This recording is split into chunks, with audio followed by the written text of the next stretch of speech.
Hola, mi nombre es Anaís Araceli y hoy voy a hablarles sobre la reforma agraria del Perú. La reforma agraria del Perú. ¿Un error o un acto de justicia? Durante décadas, el Perú fue un país partido en dos, el de los que tenían tierras y el de los que trabajaban sin poseerla. ¿Cómo se construye una nación sobre esta herida? Hoy quiero invitarte a mirar de frente uno de los capítulos más intensos de nuestra historia, la reforma agraria peruana. Pero no podemos entenderla sin recorrer el camino que nos llevó hasta ella. Desde 1930, el campo fue un escenario de desigualdad brutal. Los grandes latifundios dominaban el paisaje y miles de campesinos trabajaban en tierras que nunca serían suyas. Eran los invisibles de la historia, sin derechos, sin voz y sin esperanza. Hasta 1990, el Perú vivió transformaciones profundas, muchas de ellas dolorosas, pero también necesarias. El país vivía bajo el dominio de una élite terrateniente. Las grandes haciendas controlaban vastas extensiones de tierra, mientras miles de campesinos vivían en condiciones de servidumbre. La política estaba al servicio de los intereses de unos pocos, y el campo era un escenario de exclusión.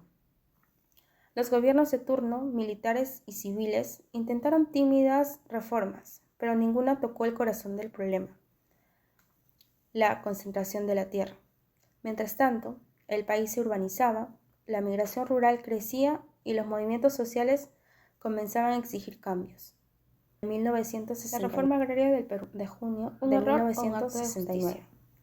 Durante el despertar del Perú profundo, el Perú fue un país partido. El general Juan Velasco Alvarado, tras tomar el poder, lanzó la reforma agraria con una frase que aún resuena sobre esta herida. La tierra para quien la trabaja. Hoy quiero invitarte a mirar de frente un golpe directo a la latifundios más intensos, una redistribución masiva de tierras, la reforma agraria peruana, pero no podemos entenderla sin recorrer el camino. Fue beneficiosa políticamente desde 1930, y aquí es donde el campo fue un escenario de desigualdad brutal. Sí fue beneficiosa, porque más allá de sus errores, la reforma agraria fue un acto de justicia y miles de campesinos trabajaban. La reforma agraria rompió el monopolio político de los terratenientes. Por primera vez, los campesinos fueron reconocidos como ciudadanos sin derechos.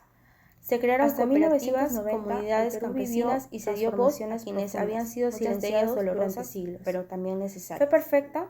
El país vivía bajo el inicio de una nueva narrativa política. Las grandes haciendas controlaban vastas extensiones de tierra, mientras miles de campesinos vivían. Muchos critican la caída de la productividad. La política estaba al servicio de los intereses de unos pocos. En un sistema donde el campesino no tenía ni tierra, ni crédito, los gobiernos de turno, militares y civiles, la reforma agraria intentó democratizar el acceso a los medios de producción. Se entregaron tierras, se promovieron cooperativas y se buscó un modelo más equitativo. El país se urbanizaba, la migración rural crecía y los movimientos sociales comenzaban a exigir cambios. Pero el problema no fue la idea, al borde de una gran transformación. Y esa transformación, aún así, sembró algo invaluable, la semilla de la autonomía económica.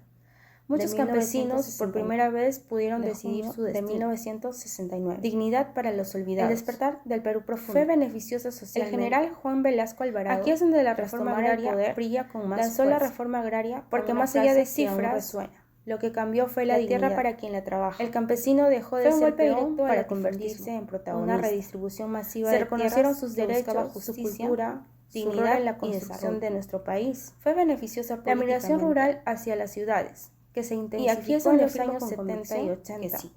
No fue solo por necesidad, fue beneficiosa, sino también por empoderamiento. La reforma agraria el Perú empezó a verse más mestizo, más diverso. La reforma agraria rompió el monopolio político, y eso en gran parte de los terratenientes. Fue gracias a una reforma los campesinos fueron reconocidos como ciudadanos con derechos.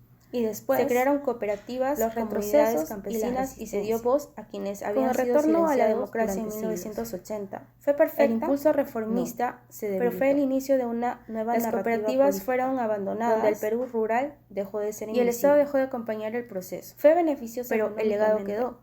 Muchos critican las comunidades campesinas siguieron luchando, agrícola, organizándose y sobre cómo medir productividad en un sistema donde el campesino no tenía ni tierra, ni crédito, ni asistencia técnica. Rotundamente sí, porque la reforma agraria de intentó resultados democratizar económicos el acceso a los medios de producción, sino de procesos se entregaron históricos tierras, que cambiaron se promovieron mentalidades, cooperativas y estructuras se y buscó un destinos. modelo más equitativo. La reforma agraria Sí, fue hubo imperfecta, fallas, sí, improvisación, pero fue valiente, falta de apoyo necesaria técnico, y profundamente burocracia. Pero Nos el enseñó problema que el no fue Perú la no idea, puede construirse sino desde la ejecución, exclusión, sino desde la y justicia. aún así sembró algo invaluable, 1969, la semilla de la autonomía de junio económica. de 1969. Muchos campesinos por primera vez El pudieron despertar decidir del Perú su profundo. destino. El general Dignidad Juan para los Velasco Alvarado, olvidados, tras tomar el fue poder, beneficiosa socialmente. lanzó la reforma agraria con una Aquí es frase donde la que aún reforma resuena: agraria brilla con más fuerza. la tierra para quien la trabaja. Porque más allá de cifras, Fue un golpe directo. lo que al cambió fue la latifundismo, dignidad. una redistribución. El campesino masiva dejó de tierras ser peón que buscaba para convertirse justicia, en protagonista. dignidad y desarrollo. Se reconocieron sus derechos, Fue beneficiosa su cultura, políticamente, su rol en la construcción de nuestro país. y aquí es donde afirmo con la migración rural que hacia sí. las ciudades, que se Sí fue intensificó en los beneficiosa, años porque 70 más allá y de sus 80, errores, la no fue reforma solo agraria por fue un acto necesidad, de justicia sino histórica. también por empoderamiento. La reforma agraria rompió El Perú monopolio empezó a político verse más mestizo, de los terratenientes, más diverso, por primera y vez más real. los campesinos fueron Y eso reconocidos en gran como parte ciudadanos fue con gracias derechos. a una reforma Se que crearon rompió el cooperativas, silencio comunidades siglo. campesinas y se dio voz Y a después, quienes habían sido silenciados los retrocesos durante siglos. y las resistencias. ¿Fue perfecta? Con el retorno a la Pero democracia fue el en inicio de una 1980, nueva narrativa el impulso política, reformista donde el se Perú debilitó. rural dejó de ser invisible. Las cooperativas fueron Fue abandonadas beneficiosa económicamente, y el Estado dejó muchos de critican acompañar la el caída proceso. de la Pero productividad el legado agrícola. quedó. Pero ¿Cómo las medir comunidades productividad campesinas siguieron en luchando, un sistema donde el organizándose campesino no y sobre tenía todo ni tierra, resistiendo, ni crédito, ni asistencia En técnica? conclusión, ¿Fue beneficiosa la esta reforma agraria? Intentó democratizar sí, el profundamente acceso a los sí, medios de porque producción. no se trata solo Se de entregaron resultados tierras económicos, se promovieron inmediatos, cooperativas, sino y de se buscó procesos un modelo más históricos equitativo. que cambiaron Sí, mentalidades, hubo fallas, estructuras y improvisación, destinos. falta de apoyo La reforma técnico, agraria fue imperfecta, burocracia, sí, pero el fue problema valiente, no fue la idea, necesaria y sino profundamente su humana. ejecución. Nos Y enseñó aún que el Perú así no puede sembró algo construirse invaluable, desde la exclusión, semilla de la sino autonomía desde la económica. justicia. Muchos Nos campesinos recordó que la por tierra primera no vez es solo pudieron decidir propiedad, su destino, es identidad, es dignidad memoria para los y es olvidados. futuro. Hoy cuando beneficiosa miramos el Perú de hoy, socialmente. más diverso, Aquí más es donde la consciente reforma y agraria más justo, brilla con más fuerza. debemos reconocer Porque más que allá de esta transformación cifras, comenzó lo cuando que alguien cambió se fue la atrevió a dignidad. decir: la El tierra campesino para quien dejó la de trabaja. ser peón para Gracias. convertirse en protagonista. Se reconoció